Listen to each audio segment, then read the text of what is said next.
La diffusion vient de démarrer. Tous les participants sont en mode écoute seul. Bonjour à tous, bienvenue dans ce webinaire. Alors, depuis le 1er janvier 2020, la dématérialisation des factures est obligatoire pour facturer une entité publique comme vous, et vous êtes même en droit de rejeter toutes les factures qui ne seraient pas transmises par le portail de facturation électronique Chorus Pro. Ce fameux portail qui a été mis en place par l'AIFE, l'Agence pour l'informatique financière de l'État, qui est en charge du système d'information de l'État. Alors, durant ce webinaire, on va se consacrer à la partie réception de factures, fournisseurs, bien sûr. Et si vous êtes inscrit à ce webinaire, et donc pour optimiser la réception de ces factures, vous êtes au bon endroit. Je suis Tanguy Moka, consultant solutions chez Syntrax, et je suis accompagné de Margot Pierson. Bonjour à tous, bonjour à toutes. Bienvenue donc à notre webinaire 3 conseils pour traiter facilement vos factures fournisseurs sur Chorus Pro.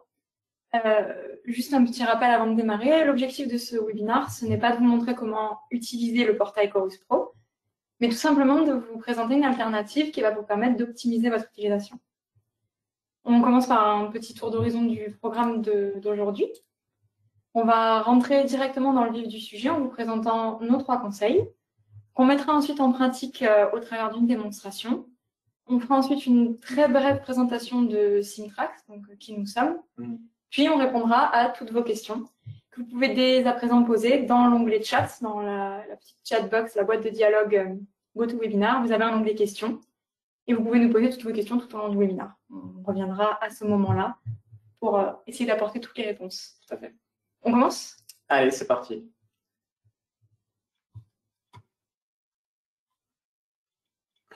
Vas-y. Alors, commençons.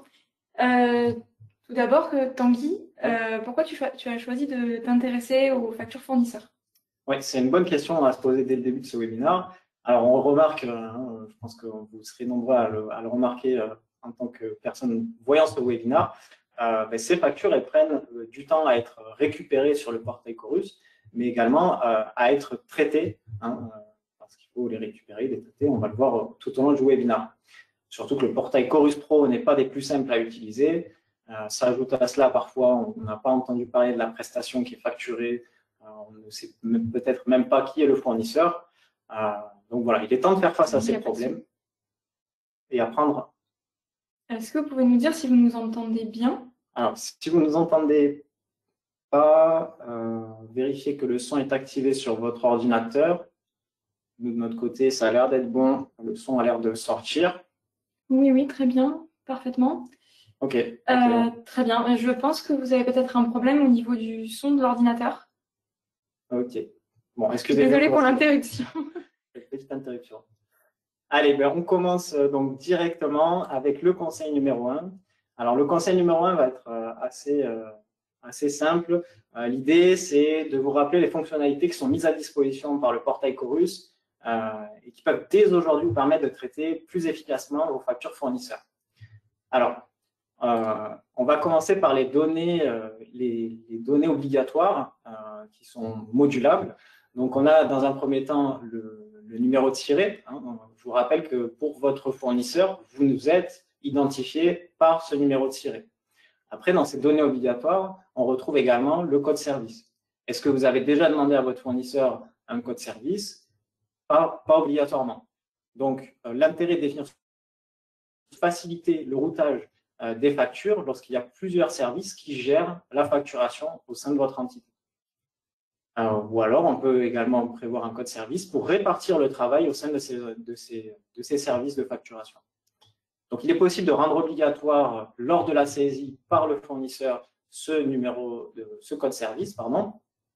Et si vous le rendez obligatoire, le fournisseur aura accès à une liste de codes service sur lequel il pourra choisir le code service que vous lui avez annoncé. Attention quand même, un trop grand nombre de codes service sera difficile à gérer et à expliquer aux fournisseurs et aussi pour vous. Il faut que vous puissiez vous y retrouver également. Et donc, ça serait contraire à la simplification de la réception de factures fournisseurs. On a également un numéro d'engagement. Donc là, le numéro d'engagement qui permet d'un côté de lier la facture qui est envoyée par le fournisseur et éventuellement une commande ou un marché qui est émis de votre côté. Donc, de la même manière, ce numéro d'engagement, il peut être rendu obligatoire à la saisie de la facture par le fournisseur. Et ainsi, donc, vous pourrez imaginer, envisager des rapprochements entre les deux documents. Donc, je vais vous donner un exemple concret maintenant d'utilisation de ce code service et de ce numéro d'engagement. On a par exemple le CNRS qui reçoit environ 100 000 factures par an, qui donc demande à tous ses fournisseurs de préciser un code service afin d'adresser la facture au bon service, évidemment. Et il demande également un numéro d'engagement qui permet de rattacher la facture qui est envoyée par le fournisseur à la commande qui avait été émise par le CNRS.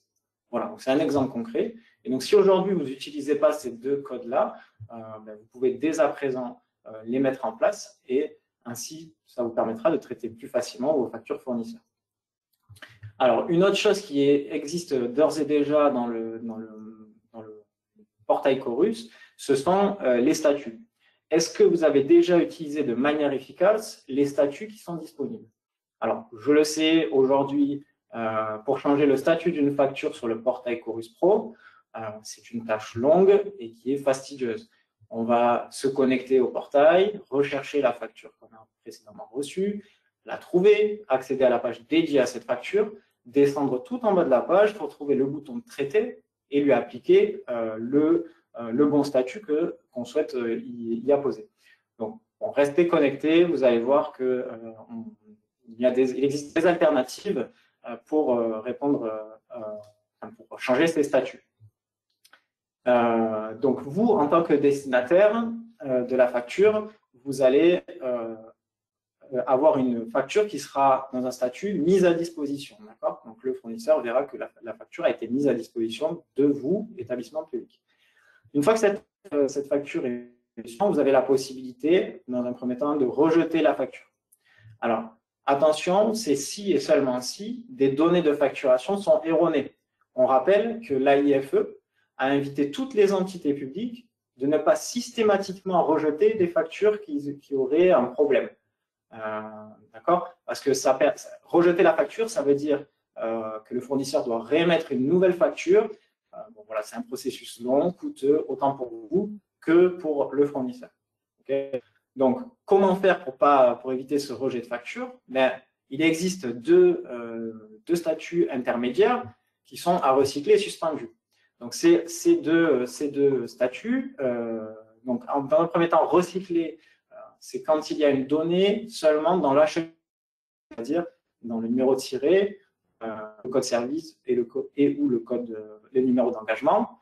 Donc là, on met à recycler. Le fournisseur est alors notifié qu'il y a un problème dans les données d'acheminement seulement.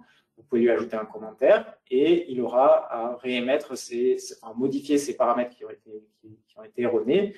Et la facture reste la même, les numéros restent les mêmes et le cycle reprend.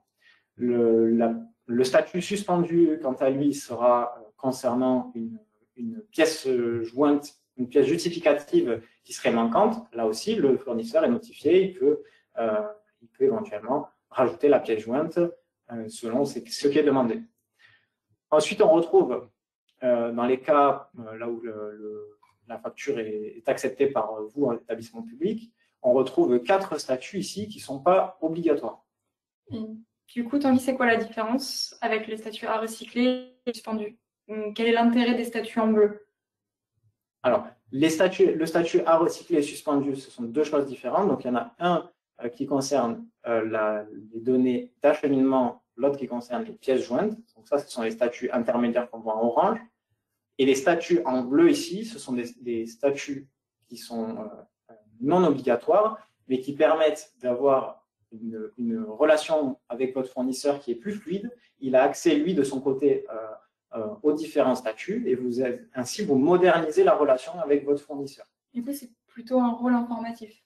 C'est ça, c'est plutôt un rôle informatif qui permettra d'entretenir une meilleure relation avec votre fournisseur.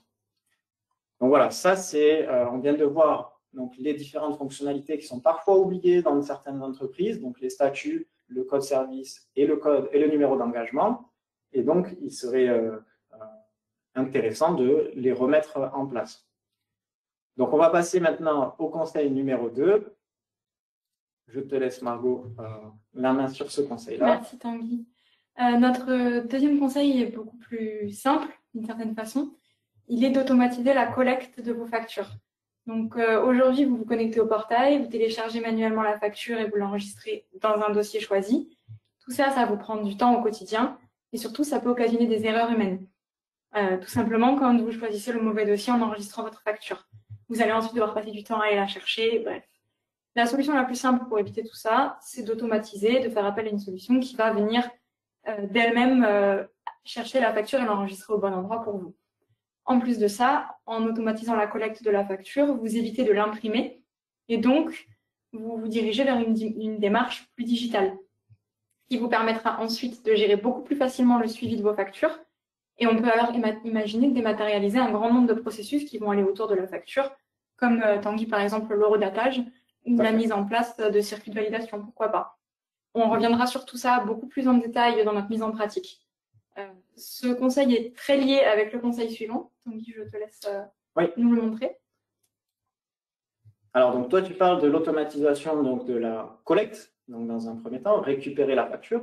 Mais ensuite, aujourd'hui, une fois que je récupère ma facture, même si c'est manuellement sur le portail Chorus, je vais ensuite réimplanter donc, les données qui sont dans cette facture dans mon application financière, comme par exemple Cegid, si vous utilisez Cegid. Il y a bien d'autres applications financières qui existent. Donc, vous allez chercher sur la facture les biens ou les services achetés, le montant TTC, la TVA, le mode de paiement, la date, l'identifiant du fournisseur, etc. Donc, toutes ces données, elles figurent déjà dans la facture et vous les ressaisissez dans votre application financière. Là également, il serait intéressant d'automatiser l'intégration de ces données financières.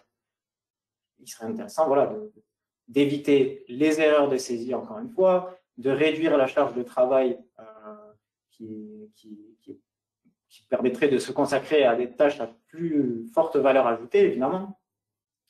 Donc, on voit là, si on résume là, ces deux derniers conseils, qu'il serait intéressant d'automatiser en fait ces tâches de collecte et d'intégration à la suite, dans ce processus de facturation fournisseur. Donc, il est important, évidemment, pour ces deux derniers conseils, de s'entourer des bonnes personnes, des bons acteurs qui vous permettent d'automatiser ces tâches-là. Et tu as une alternative à nous présenter, du coup? Tout à fait. Alors, l'alternative que j'ai à vous proposer, c'est une solution qui s'appelle Compleo Hybride, avec son module Compleo Chorus Manager, qui va lui se connecter au portail Chorus afin de récupérer automatiquement toutes les factures de vos fournisseurs et qui peut les réintégrer dans votre application financière. Donc, en pratique, le fournisseur, il dépose sa facture avec le numéro d'engagement et le numéro de service, si vous suivez nos conseils.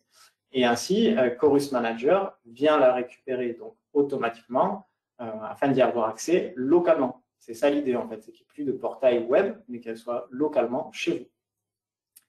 Ces factures, vous avez une interface simple qui vous permet de visualiser la facture, visualiser ses pièces jointes, effectuer des tris, appliquer des filtres, mettre à jour des statuts très simplement. Comme je vous le disais dans le conseil numéro 1, il est important de moderniser la relation que vous avez avec vos fournisseurs, donc d'appliquer des statuts beaucoup plus simplement que ce qui est proposé sur Chorus Pro.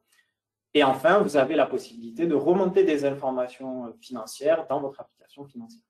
Donc ça, c'est la partie théorique. Oui. On va passer à la mise en pratique pour voir ce que ça donne quand on applique ces 3 conseils pour une meilleure gestion de l'intégration de vos factures. Tout à fait.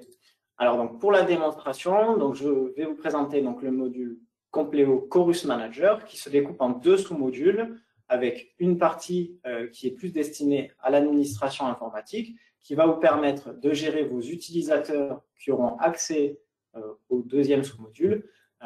Ceci vous permettra de leur donner accès à certaines factures selon si vous avez plusieurs structures, etc.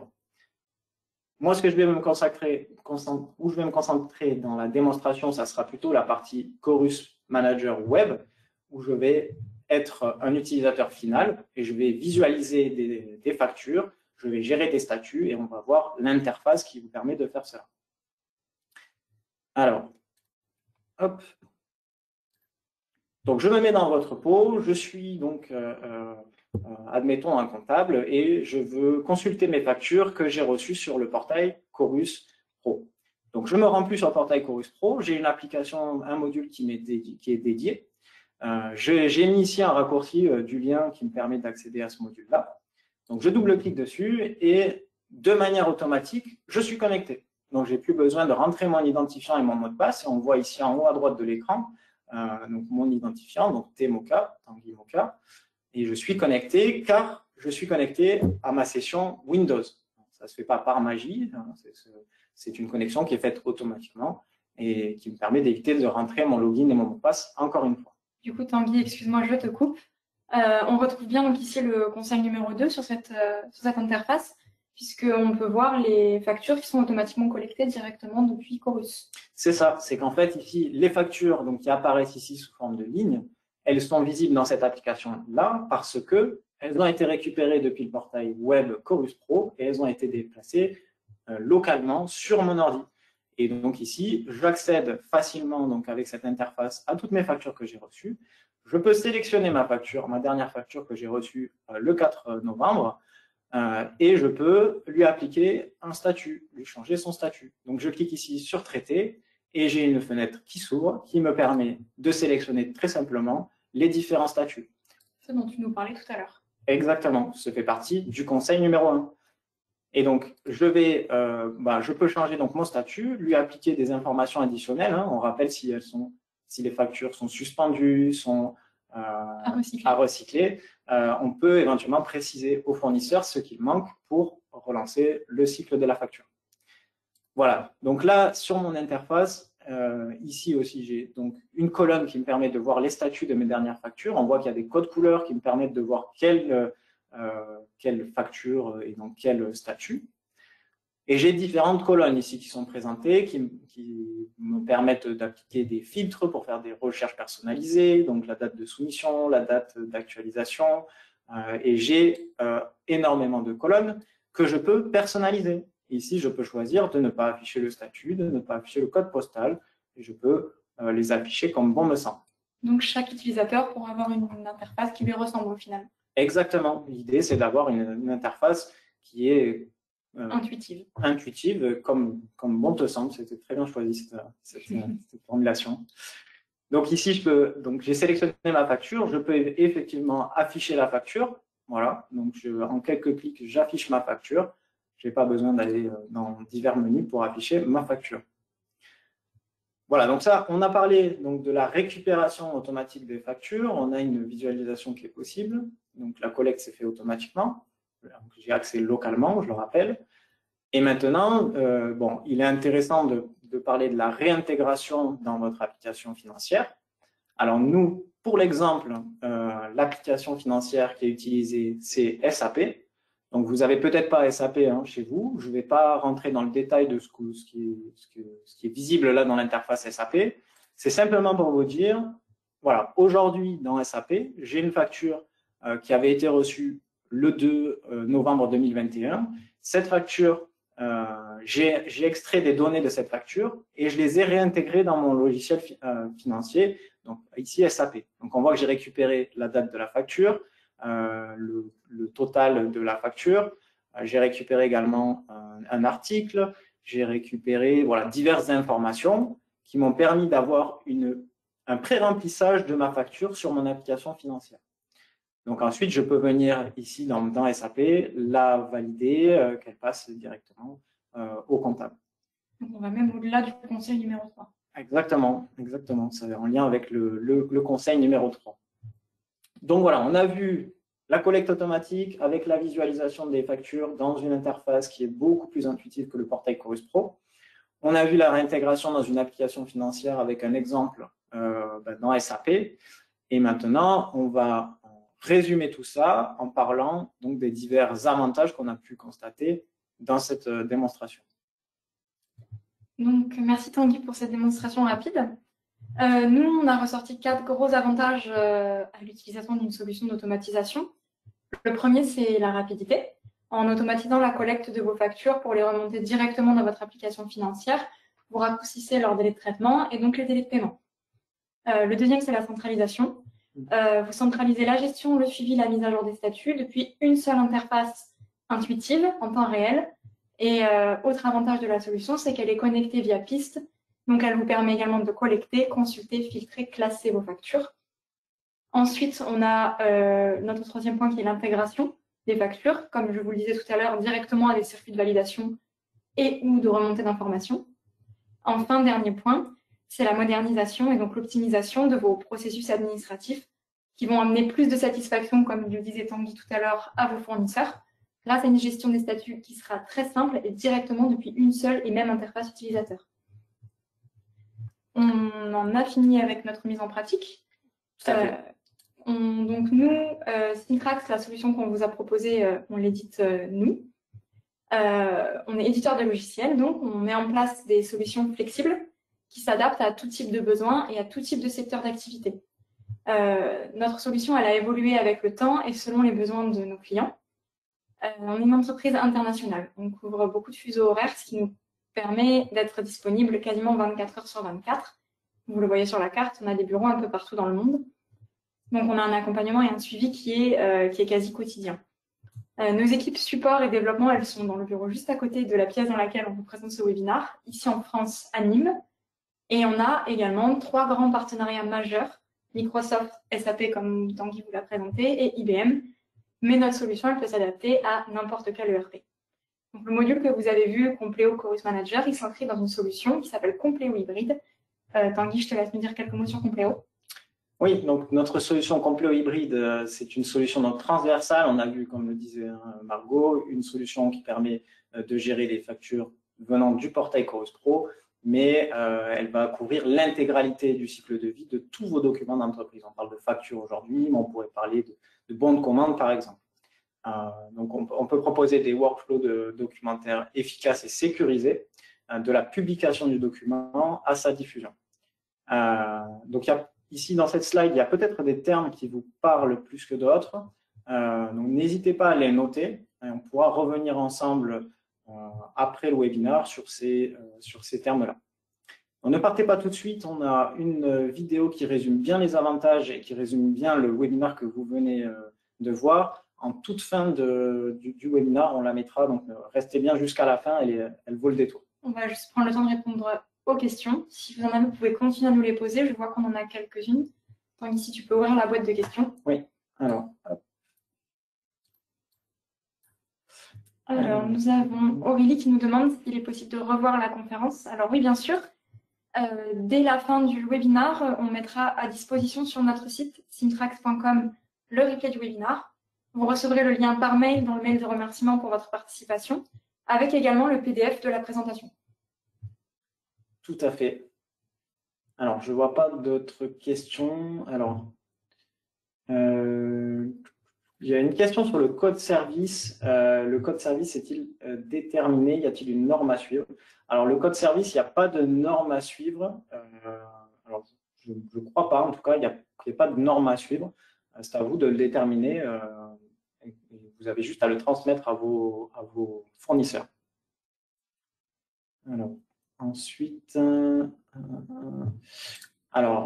pour une autre question beaucoup plus spécifique, Chorus. Alors, pour rappel, nous sommes Syntrax, une société éditeur de logiciels.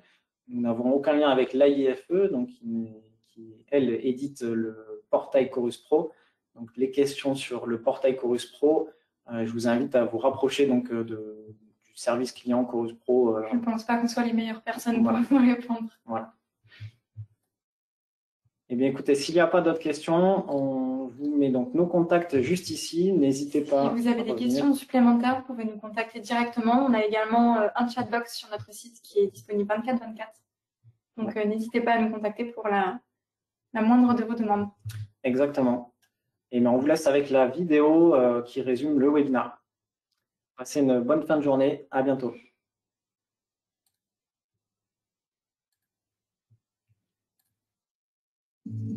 Marc est comptable dans le secteur public. Il reçoit ses factures fournisseurs sur la plateforme publique Chorus Pro. Mais récupérer les factures et leurs pièces jointes lui prend un temps précieux. Encore une facture sur Chorus? Oh, mais Marc, Ça, c'était avant. Découvrez la solution Compléo Hybride pour automatiser la collecte de vos factures. Découvrez une interface de gestion conviviale. Réduisez le nombre d'actions manuelles.